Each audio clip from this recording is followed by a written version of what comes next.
आइए हम पढ़ेंगे लूका 19 अध्याय का 1 वचन से 10 वचन तक। लूका 19 का 1 से 10 तक। वह यरीहो में प्रवेश करके जा रहा था। वहां जक्कई नामक एक मनुष्य था जो चुंगी लेने वालों का सरदार था और धनी था। वो यीशु को देखना चाहता था कि वो कौन सा है, परंतु भीड़ के कारण देख ना सकता था क्योंकि वह नाटा था। तब उसको देखने के लिए वह आगे दौड़कर एक गूलर के पेड़ पर चढ़ गया क्योंकि यीशु उसी मार्ग से जाने वाला था। जब यीशु उस जगह पहुंचा तो ऊपर दृष्टि करके उससे कहा, हे जक्कई, झट उतर आ, क्योंकि आज मुझे तेरे घर में रहना अवश्य है। वह तुरंत उतरकर आनंद से उसे अपने घर ले गया। यह देखकर सब लोग कुड़कुड़ाकर कहने लगे, वह तो एक पापी मनुष्य के यहाँ जा उतरा है।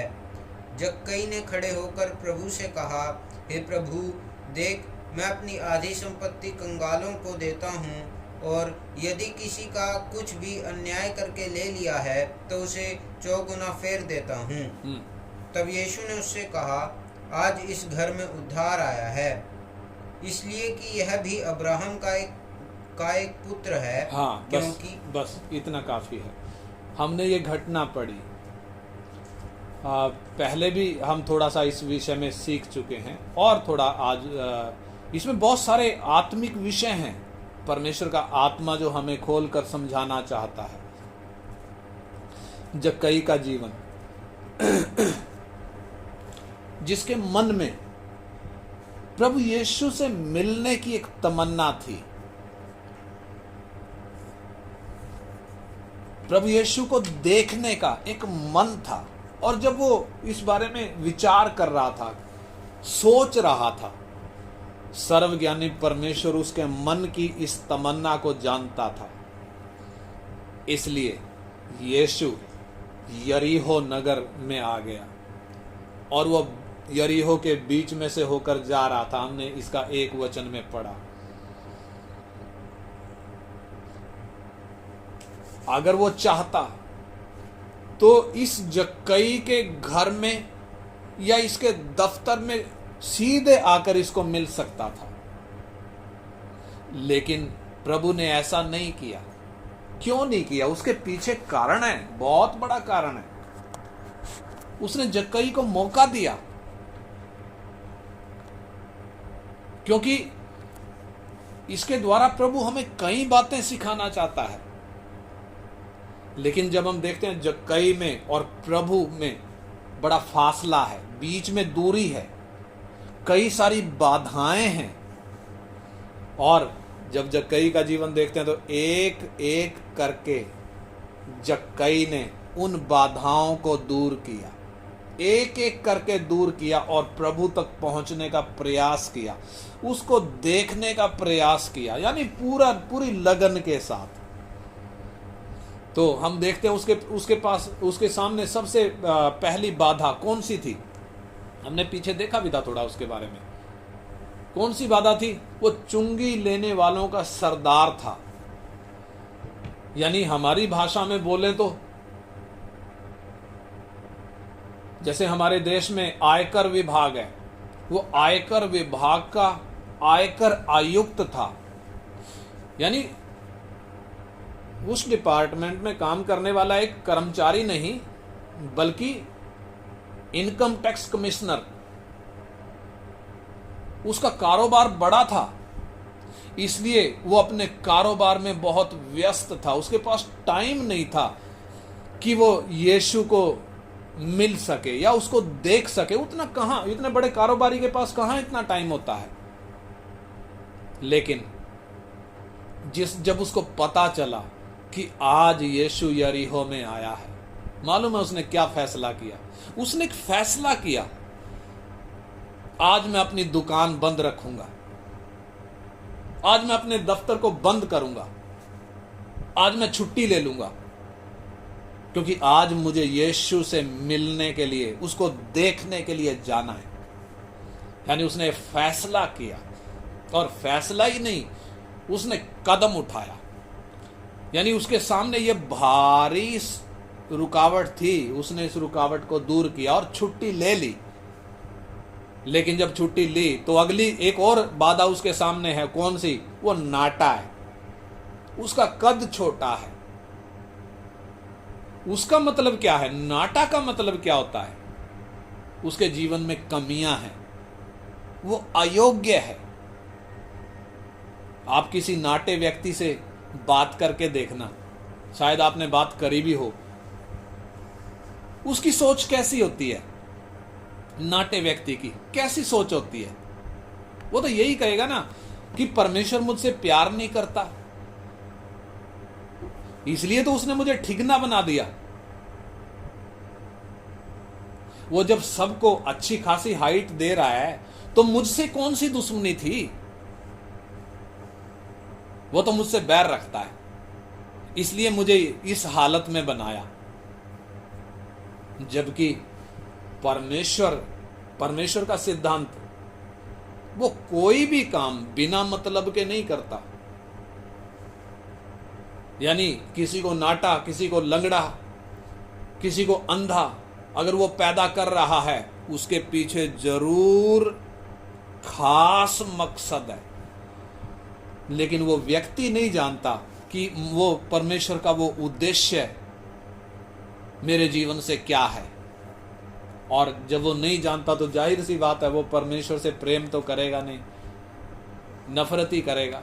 और वैसे भी नाटे व्यक्ति की जहां तक बात है, एक हीन भावना अंदर रहती है, एक हीन भावना रहती है, जिसके कारण वो किसी से मिलना भी चाहता नहीं है। कारण लोग मजाक उड़ाते हैं। एक बड़ी बाधा है। लेकिन जक्कई को देखो, उसने इस बात की कोई परवाह नहीं करी कि लोग मेरे बारे में क्या बोलेंगे। यानी उसने इस बाधा को भी दूर फेंक दिया। यीशु से मिलने की वो लगन आप देखिए, उसको देखने का वो मन आप देखिए। इस बाधा को भी उसने दूर हटा दिया। और जब वो इन दोनों बाधाओं को पार करके आगे जब बढ़ा तो एक तीसरी और बाधा उसके सामने खड़ी थी। वो कौन सी? बड़ी भीड़ यीशु को घेरे हुए थी, एक बड़ी भीड़।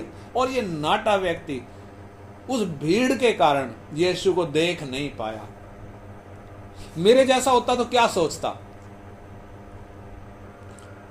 यीशु से मिलना मेरी किस्मत में नहीं है, रहने दो, मुझे नहीं मिलना, ये सोचकर मैं तो वापिस हो जाता। लेकिन जक्कई ने हार नहीं मानी। यीशु को देखने के लिए उसने इस बाधा को पार करा। कैसे करा? वो आगे दौड़ा और गुल्लर के पेड़ पे चढ़ गया, उधर पेड़ पर चढ़कर बैठ गया। क्यों? क्योंकि उसने अंदाजा लगाया कि यीशु इस पेड़ के नीचे से गुजरेगा। और प्रभु को मालूम है कि कोई पेड़ पे चढ़ा हुआ मेरा इंतजार कर रहा है। आप जरा सोचकर देखें, एक व्यक्ति प्रभु का इंतजार कर रहा है, कहां बैठकर? पेड़ पे चढ़कर। और प्रभु का सिद्धांत, वो अपनी बाट जोहने वालों को कभी निराश नहीं करता। परमेश्वर का वचन कहता है, भजन संहिता 25 अध्याय का 3 वचन, भजन संहिता 25 अध्याय उसका 3 वचन हम पढ़े। 25 का 3, वरन जितने तेरी बाट जोहते हैं, वरन जितने तेरी बाट जोहते हैं, उनमें से कोई लज्जित ना होगा, उनमें से कोई लज्जित ना होगा। इसलिए ऐसा कैसे हो सकता है कि जक्कई पेड़ पर चढ़कर यीशु की बाट जोहता रहे और यीशु उसके पास आए ना? ऐसा नहीं हो सकता। इसलिए उसका 5 वचन में हमने पढ़ा, जब यीशु उस जगह पहुंचा तो ऊपर दृष्टि करके जक्कई को कह रहा है, क्या कह रहा है? 5 वचन 19 का 5 लूका में, लूका 19 का 5। जब यीशु उस जगह पहुंचा, जब यीशु उस जगह पहुंचा तो ऊपर दृष्टि करके उससे कहा, ऊपर दृष्टि करके उससे कहा, हे जक्कई, हे जक्कई, झट उतर आ, झट उतर आ, क्योंकि आज मुझे तेरे घर में रहना अवश्य है। क्या कह रहा है? हे जक्कई। जरा रुक कर सोचें, लोग जिसको पापी कह रहे हैं, यीशु उसको क्या कह रहा है? हे जक्कई। प्रभु से पापी नहीं कह रहे, बल्कि उसको उसका नाम लेकर बुला रहे हैं, हे जक्कई। यीशु को कैसे ये जक्कई का नाम पता? किसने बताया होगा? मालूम है, वो सर्वज्ञानी परमेश्वर है, वो सृष्टि करता है। उसने हम सबको बनाया है, चाहे पूरा ब्रह्मांड हो, चाहे हम मनुष्य हों, सबको उसने बनाया है। और अपनी बनाई हुई सृष्टि को वो भूलता नहीं है। भजन संहिता 147 का 4 और 5 वचन हम पढ़ें। भजन संहिता 147 अध्याय का 4 और 5 वचन। वह तारों को गिनता, वो तारों को गिनता, और उनमें से एक एक का नाम रखता है। उनमें से एक एक का नाम रखता है। हमारा प्रभु महान, हमारा प्रभु महान और अति सामर्थी है, अति सामर्थी है, उसकी बुद्धि अपरंपार है। हाँ, आपको याद होगा, अब्राहम, परमेश्वर अब्राहम को कह रहा है, आकाश की ओर दृष्टि कर, क्या तू इन तारों को गिन सकता है? बेशक दुनिया में कोई ना गिन सके, मालूम है, इधर लिखा है वो तारों को गिनता है। कौन? परमेश्वर, जिसने बनाए, वो तारों को गिनता और उनमें से एक एक का नाम रखता है। यशाया 40 अध्याय उसका 26 वचन भी पढ़ेंगे, 40 का 26। यशाया 40 अध्याय का 26 वचन, 40 का 26। अपनी आंखें ऊपर उठाकर देखो। हाँ, अपनी आंखें ऊपर उठाकर देखो आकाश की तरफ। हाँ, किसने इनको सृजा? किसने इनको सृजा? किनको? ये तारे इतने सारे हैं, किसने इनको सृजा? वो इन गणों को गिन गिन कर निकालता। हाँ, परमेश्वर इन तारा गणों को गिन गिन कर निकालता। उन सबको नाम ले लेकर बुलाता है। उन सबको कैसे बुलाता है? नाम ले लेकर बुलाता है। वो ऐसा सामर्थी, वो ऐसा सामर्थी है और अत्यंत बली अत्यंत है बली है कि उनमें से कोई बिना आए नहीं रहता। उनमें से कोई बिना आए, किसी की हिम्मत नहीं है जो आज्ञा ना माने, किसी की हिम्मत नहीं है।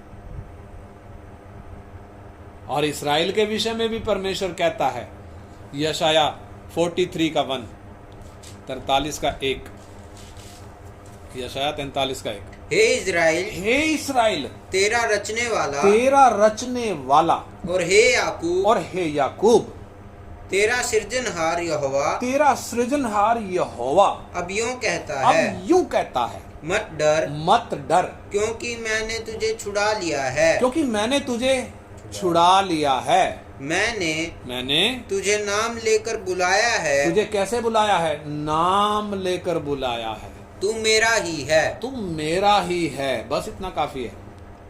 यानी इधर हमने जो घटना देखी, वो तारों का भी नाम जानता है, वो एक एक मनुष्य का नाम जानता है,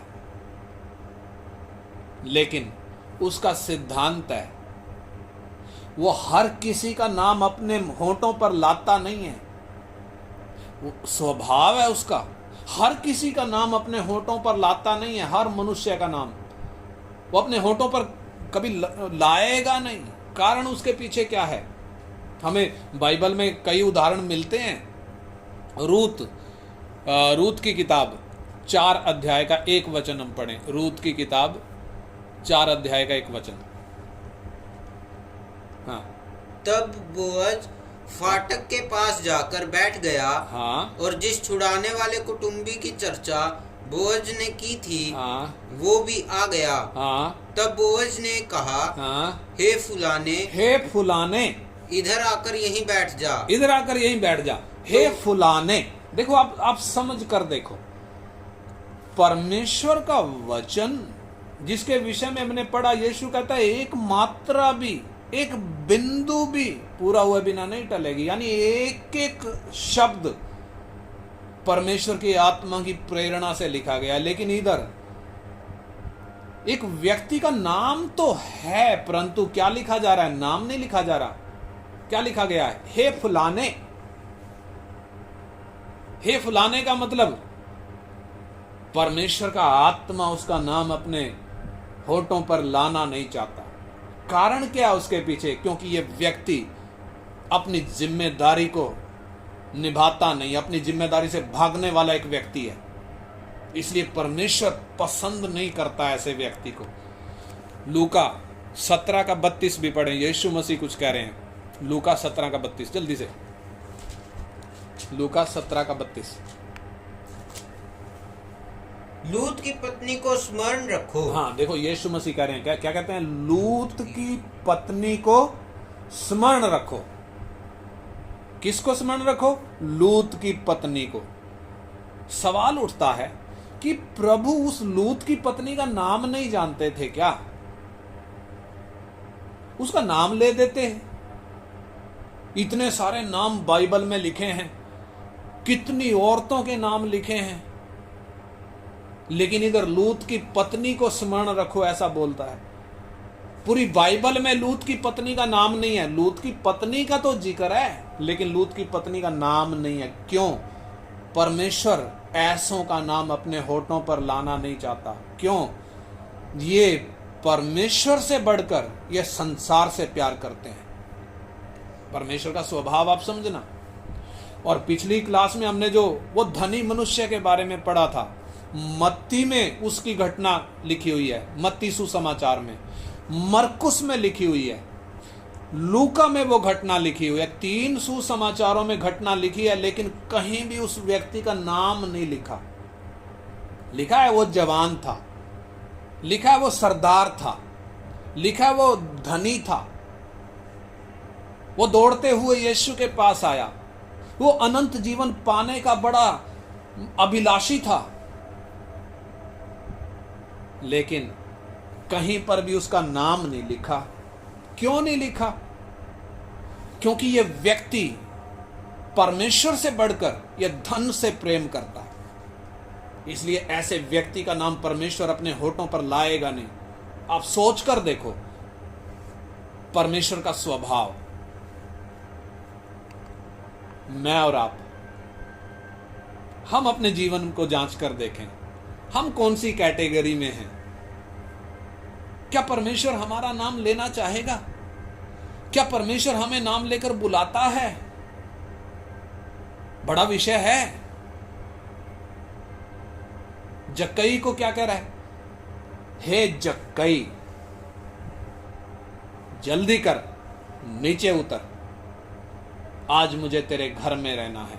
क्यों उस व्यक्ति को, उस नाटे व्यक्ति को नाम लेकर क्यों बुला रहा है? कारण, मैं इसको जहां कहूंगा ये वहीं खड़ा हो जाएगा। ये मुझसे प्रेम करता है, मुझसे बढ़कर और ये किसी को प्रेम नहीं करता। यह सबसे बढ़कर मुझसे प्रेम करता है, इसलिए नाम लेकर बुला रहा है, हे जक्कई। और नाम लेकर केवल बुलाया नहीं, क्या बोलता है? आज मुझे तेरे घर में रहना अवश्य है। और जब हम देखते हैं जक्कई का रिस्पॉन्स प्रभु की इस बात पे, जक्कई का रिस्पॉन्स कैसा है, क्या प्रतिक्रिया जक्कई दे रहा है, उसका हमने उसका 6 वचन पढ़ो, लूका 19:6। जक्कई का रिस्पॉन्स क्या है? वो तुरंत उतरा, आनंद से उसे अपने घर ले गया। आनंद से, उसने जल्दी करी। अगर उसका मूल भाषा में पढ़ें, प्रभु ने बोला जल्दी कर, नीचे उतर। उसने जल्दी करी और वो नीचे उतरा। और क्या किया? नीचे उतरकर आनंद से उसे अपने घर ले गया। आनंद से उसे अपने घर ले गया। यानी जक्कई के स्थान पर यदि मैं होता, मैं अपनी बात करता हूं, आपकी बात नहीं कर रहा, मैं अपनी बात कर रहा हूं, अगर मैं होता तो क्या सोचता? मैं इसको अपने घर लेकर जाऊं? ये अकेला तो आएगा नहीं, चेलों की पूरी फौज इसके साथ है। मेरी पत्नी क्या बोलेगी? मेरे बच्चे क्या बोलेंगे?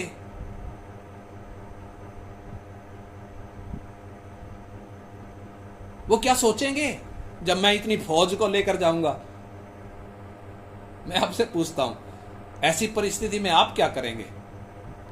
लेकिन जक्कई को जरा देखें, परमेश्वर हमें कुछ सिखा रहा है।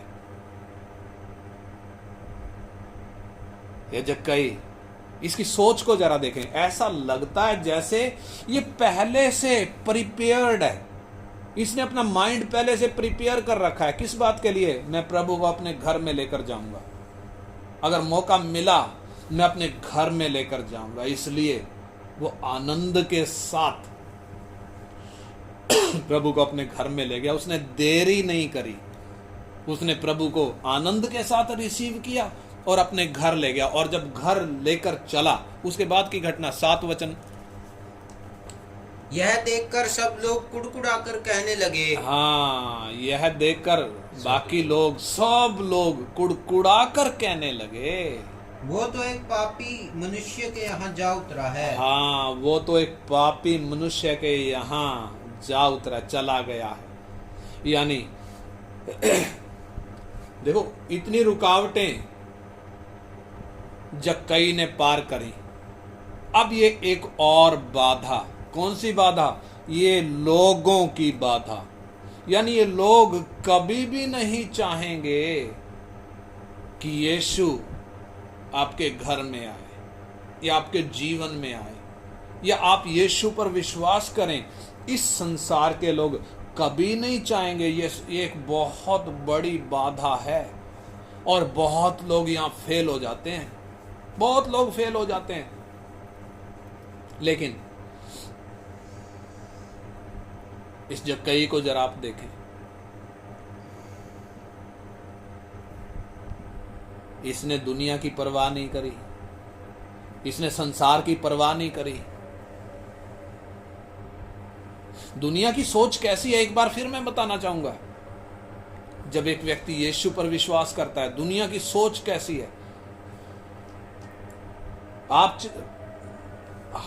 मैं आपकी नहीं कहता, मैं अपनी बात कहता हूं। दुनिया क्या सोचती है? मैं चाहे गधे पे विश्वास कर लूं, मैं चाहे गधे को बाप कह लूं, किसी को फर्क नहीं पड़ेगा, किसी को कोई दिक्कत नहीं होगी। लेकिन मैं सर्वशक्तिमान परमेश्वर जो एकमात्र है, यीशु, उसको यदि मैं स्वीकार करूं, ये बहुतों को ये बात हजम नहीं होगी, बहुतों को ये बात हजम नहीं होगी। लेकिन ये रुकावट भी इस जक्कई ने क्या करी? पार करी। इसकी सोच को जरा देखें, इसने लोगों की परवाह नहीं करी। क्या बोलता होगा? कौन मुझे यीशु से मिलने से रोकेगा? कौन रोकेगा मुझे? कौन मुझे उसको अपने घर ले जाने से रोकेगा? यानी यह है परमेश्वर भक्ति का शौक। यानी जब एक व्यक्ति को ये शौक होता है परमेश्वर के लिए, वो भक्ति के लिए, जब एक व्यक्ति को शौक होता है, तो फिर वो अपने माँ बाप, भाई बहन, रिश्तेदार, समाज, संसार, किसी की परवाह नहीं करता, किसी की परवाह नहीं करता। आज बहुत लोग हैं जिनको यीशु भी चाहिए, लेकिन संसार भी नाराज नहीं होना चाहिए, रिश्तेदार नाराज नहीं होने चाहिए। मैं यीशु पे विश्वास करूं, लेकिन मेरे माँ बाप नाराज नहीं होने चाहिए, मेरी पत्नी नाराज नहीं होनी चाहिए, मेरे बच्चे नाराज नहीं होने चाहिए। बहुत लोग यहां फंस जाते हैं, फंस क्या जाते हैं, जब इन दोनों में से, यीशु और संसार, इन दोनों में से अगर एक को चुनने की बारी आती है तो बहुत लोग हैं जो यीशु को छोड़ देते हैं, संसार को चुन लेते हैं। बहुत लोग हैं, बहुत यहां गिर गए। ये बड़ी बाधा है, लेकिन जक्कई ने इस बाधा को भी पार किया। इस बाधा को भी उसने क्या कर दिया, पार कर दिया। तो अब सवाल उठता है, यीशु इस नाटे व्यक्ति के घर में क्यों गया? इतनी भीड़ जब उसके साथ है, उनके घर, उनमें से किसी के घर क्यों नहीं गया? उनमें से किसी के घर जाना चाहिए था, उनमें से किसी के घर क्यों नहीं गया? क्योंकि परमेश्वर की नजर हर व्यक्ति के मन पर है, और वो भीड़ जो यीशु के चारों ओर थी, उनमें से एक भी इस लायक नहीं था कि यीशु उसके घर में जाए। तो फिर वो भीड़ किन की थी? मालूम है, यीशु ने कई बार वो 5 रोटियों से, 7 रोटियों से कितनी भीड़ को खिलाया। यानी मेहनत करने की भी जरूरत नहीं है, रोटी खाने को मिल रही है। ऐसी सोच वाले कितने पीछे लगे हुए हैं। यीशु के पीछे आएंगे तो क्या मिलेगा? रोजगार मिलेगा, रोटी मिलेगी, रोजी रोटी मिलेगी, यानी शरीर की जरूरतें पूरी होंगी। और कई अपने रिश्तेदारों को जो बीमार हैं उनको लेकर आए हैं, उनकी बीमारी को चंगा करवाने के लिए। और कई हैं जो दुष्ट आत्मा ग्रस्त लोगों को लेकर आए हैं, उनको ठीक करवाने के लिए। और कई तो तमाशा देखने के लिए आए हैं कि यीशु दुष्ट आत्मा को निकालता कैसे है, ये अंधों को ठीक करता कैसे है, ये मरे हुए को कैसे जिंदा करता है। वो तमाशा देखने के लिए भी एक बड़ी भीड़ यीशु के पीछे है। अब जब सोच ऐसी है, आज के समय में भी तो ऐसा ही है, कितनी भीड़ की भीड़ यीशु के पीछे इसी मकसद से है। परंतु जक्कई को जरा हम देखें। जक्कई यीशु को अपने घर ले गया और उसके बाद 8 वचन पढ़े, आनंद के साथ अपने घर ले गया, दुनिया की परवाह नहीं करी। फिर जक्कई ने खड़े होकर प्रभु से कहा, हे प्रभु। जक्कई ने खड़े होकर प्रभु से कहा। किससे कहा? प्रभु से कहा। क्या कहा? हे प्रभु, हे प्रभु, देख देख, मैं अपनी आधी संपत्ति हाँ, कंगालों को देता हूँ, हाँ, और यदि किसी का कुछ भी हाँ, अन्याय करके ले लिया है, हाँ, तो उसे 4 गुना फेर देता हूँ। हाँ, सवाल उठता है कि जक्कई इस निर्णय तक कैसे पहुंचा? आधी संपत्ति कंगालों को देने को जो राजी हुआ है, इस निर्णय तक वो पहुंचा कैसे? एक धनवान व्यक्ति तो वापस चला गया, कहता है ना जी, मैं धन को नहीं छोड़ किसी कीमत पे खो सकता, अनंत जीवन पाने आया था। लेकिन जीवन के सोते के पास से निराश होकर चला गया। लेकिन इधर जक्कई इस निर्णय तक कैसे पहुंचा? मैं अपनी आधी संपत्ति कंगालों को देता हूं, क्योंकि प्रभु ने उसकी आंख खोल दी। ध्यान से समझें, हर एक व्यक्ति की समझ की आंखों पर अंधकार का मोटा पर्दा पड़ा हुआ है। सत्य को पहचानते नहीं है, अंदर क्या है दिखता नहीं है। लेकिन यीशु ने इस नाटे व्यक्ति की समझ से वो पर्दा हटा दिया, उसकी समझ की आंखों को, आत्मिक आंखों को खोल दिया। और जब उसकी आंखें खुली तो उसको क्या दिखा? उसको एहसास हुआ, मैं पापी हूं, मैं पाप की कीचड़ में हूं। उसे पाप की उस भयानकता का आभास हो गया। उसको एहसास हुआ कि मुझे बचाए जाने की जरूरत है। इसलिए उसके मन में पाप के प्रति वो नफरत आई। क्यों? पाप इतना घातक चीज है, इतना खतरनाक चीज है। कैसे? एक जैसे एक मरा हुआ चूहा होता है ना, मरा हुआ चूहा अगर अंदर घर में हो तो पूरा घर बदबू से भर जाएगा। पाप ऐसा ही है, एक मरा हुआ चूहा है जो हर व्यक्ति के अंदर पड़ा हुआ है, और कितना भी सेंट छिड़कने से वो बदबू हटती नहीं है। कितना भी प्रयास कर लो, खिड़की खोल लो, दरवाजे खोल लो, सेंट छिड़क लो, ये बदबू नहीं जाएगी। कई लोगों का विचार है मांस खाने से बदबू आती है। कई लोगों का विचार है मांस खाने से अशुद्ध होते हैं, बदबू आएगी। लेकिन उसका जवाब प्रभु यीशु कैसे दे रहे हैं? ये बदबू वास्तव में क्या है? यीशु मसीह बताते हैं। मरकुस 7 का 18 से पढ़े, मरकुस 7 अध्याय उसका 18 वचन से। उसने उनसे कहा, क्या तुम भी ऐसे ना समझो? क्या तुम भी ऐसे ना समझो? क्या तुम नहीं समझते?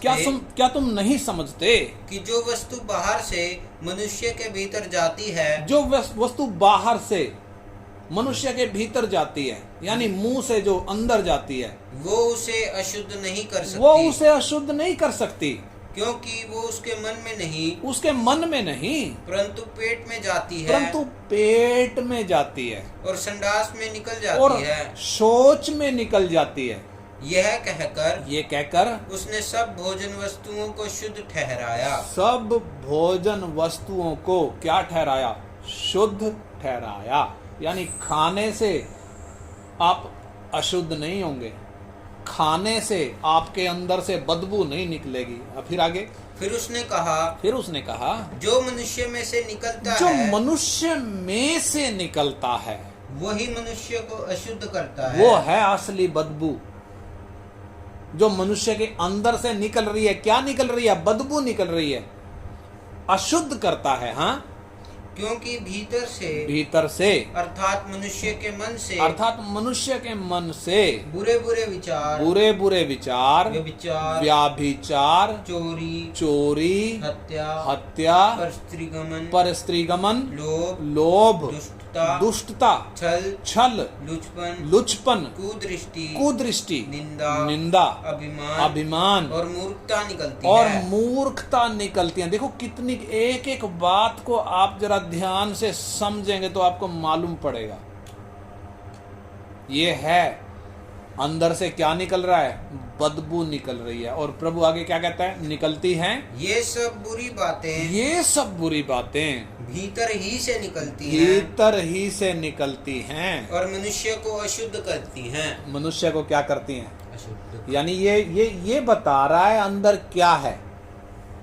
ये बदबू बता रही है अंदर मरा हुआ चूहा पड़ा हुआ है, वो बदबू फैला रहा है। इसलिए मुंह से गाली निकलती है,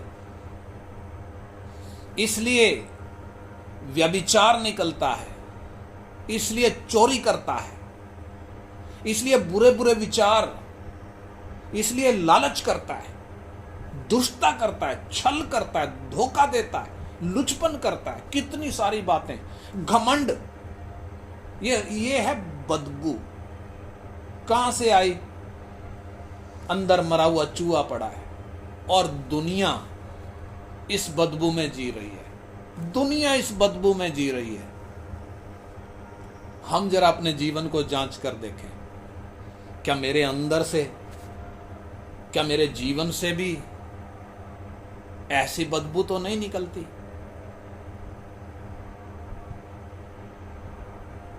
क्या निकल रही है? अगर निकल रही है तो कारण क्या है? अंदर मरा हुआ चूहा पड़ा है। और ये बदबू आप किसी से भी बात कर लें, हर एक के अंदर से ये बदबू निकलती हुई साफ दिखाई देती है। लेकिन आत्मिक आंख बंद होने की वजह से वो मरा हुआ चूहा नहीं दिखाई दे रहा। आप डॉक्टर के पास जाओ दवाई लेने के लिए, मैं झोला छाप डॉक्टर की बात नहीं कर रहा, किसी क्वालिफाइड डॉक्टर के पास जाओ, आपको पेट में दर्द है, आपने जाकर बोला मेरे पेट में दर्द है दवाई दे दो, तो वो सीधे आपको इंजेक्शन नहीं लगाएगा, सीधे वो टैबलेट नहीं पकड़ा देगा, बल्कि पहले वो डायग्नोज करेगा ये समस्या क्या है, ये दर्द किस कारण से है, क्या ये पथरी का है, या ये अपेंडिक्स का है, या ये किसी और वजह से है। वो पहले उसको डायग्नोज करेगा, बीमारी को पकड़ेगा, फिर उस पे हमला करेगा, यानी फिर उसका इलाज करेगा। परंतु दुनिया को वो मरा हुआ चूहा, वो पाप, वो असली बीमारी वो दिखती नहीं है। बदबू तो दिखती है, बदबू तो आती है, लेकिन वो बदबू का कारण वो दिखता नहीं है। इसलिए जो चीज दिखती नहीं है उसका इलाज कैसे करें? दिखे तो इलाज करें। बहुत सारे हैं जो अलग अलग काम करके ये बदबू हटाना चाहते हैं, बहुत सारे हैं। कई अपने खाने पर प्रतिबंध लगाते हैं, ये नहीं खाएंगे, ये नहीं खाएंगे, प्याज नहीं खाएंगे, लहसुन नहीं खाएंगे। कुछ हैं जो गुरु महाराज जी का सत्संग सुनते हैं, सोचते हैं कि ये हमारे सतगुरु महाराज जी ये हमारे सारे पापों को काट देंगे। लेकिन सवाल उठता है, जिसके खुद के पाप नहीं कटे, जो खुद पाप में है, वो दूसरों के पाप कैसे काटेगा? कई हैं जो पूजा पाठ करते हैं, भक्ति करते हैं, ताकि किसी ना किसी तरीके से इस बदबू को हटाएं, लेकिन जितना भी प्रयास करें ये बदबू हटेगी नहीं। हटे भी कैसे? बदबू फैलाने वाला चूहा जो अंदर है, मरा हुआ चूहा, वो जो अंदर पड़ा है, जब तक वो अंदर है बदबू नहीं हटेगी। लेकिन जक्कई को जरा हम देखें, उसके जीवन में प्रभु ने ऐसा क्या किया? यीशु का वो तेजो में सुसमाचार जब एक व्यक्ति के जीवन पर पड़ता है, लाइट चमकती है और वचन का प्रकाश उसकी आत्मिक आंखों को खोलता है। आंखों से अंधकार का वो मोटा पर्दा हटता है। जक्कई के साथ वही हुआ है, उसकी आत्मिक आंखें खुल गई। उसको अंदर क्या दिख गया? वो बदबूदार मरा हुआ चूहा दिख गया। इसलिए उसको उससे नफरत हो गई। किससे? उस पाप से उसको नफरत हो गई। वो पीछे मुड़कर जब देख रहा है, अपने पाप याद आ रहे हैं जो उसने अपने जीवन में किए। इसलिए वो अपने पापों पर रो रहा है, पश्चाताप कर रहा है। और ये परमेश्वर है जो एक व्यक्ति को उस मन फिराव में लाता है। आप समझें, बहुत गहरी बात है।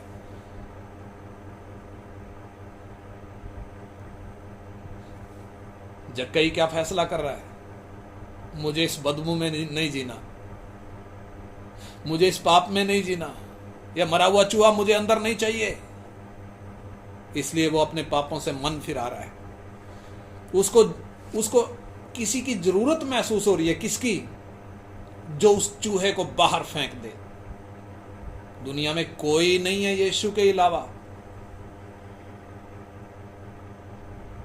जो पाप को अंदर से बाहर निकाल दे। दुनिया में कोई नहीं है, सिर्फ एक ही है, यीशु। इसलिए वो यीशु को क्या कह रहा है? हे प्रभु। क्या कह रहा है? हे प्रभु, मैं अपनी आधी संपत्ति कंगालों को देता हूं। क्यों कंगालों को देता हूं? क्योंकि यह संपत्ति है जो मुझे प्रभु के पास जाने से रोकती है। एक को रोका, वो पिछली क्लास में जो हमने सीखा, वो धनी था, यीशु के पास आया, अनंत जीवन पाने की लालसा थी, जीवन के सोते के पास आया, लेकिन निराश होकर चला गया क्योंकि धनी था।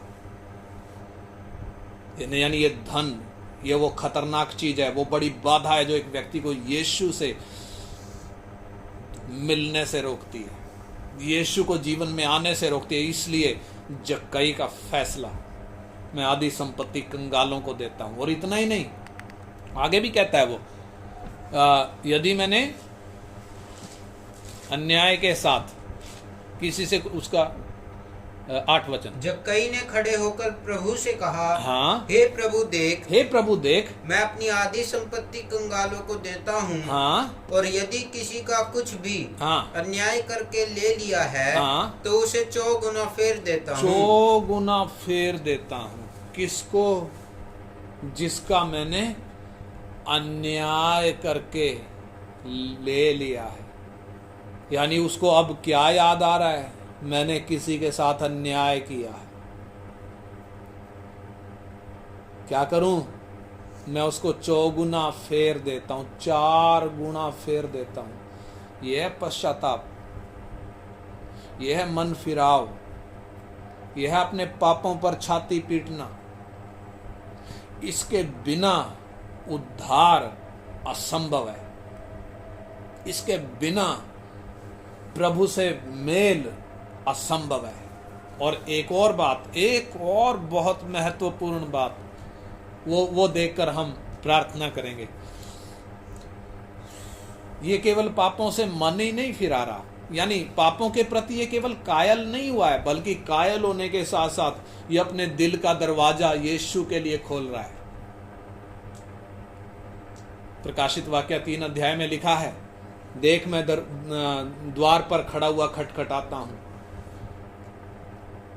जो मेरी आवाज सुनकर दरवाजा खोलेगा, मैं भीतर आकर उसके साथ भोजन करूंगा।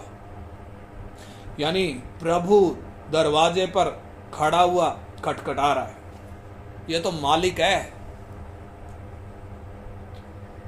इसको दरवाजा खटखटाने की जरूरत क्यों? यह तो बिना इजाजत लिए अंदर आ सकता है, मालिक है। लेकिन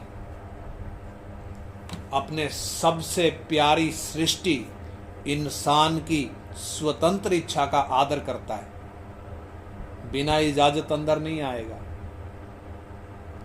जब तक आप अपने दिल का दरवाजा यीशु के लिए नहीं खोलेंगे, अंदर नहीं आएगा।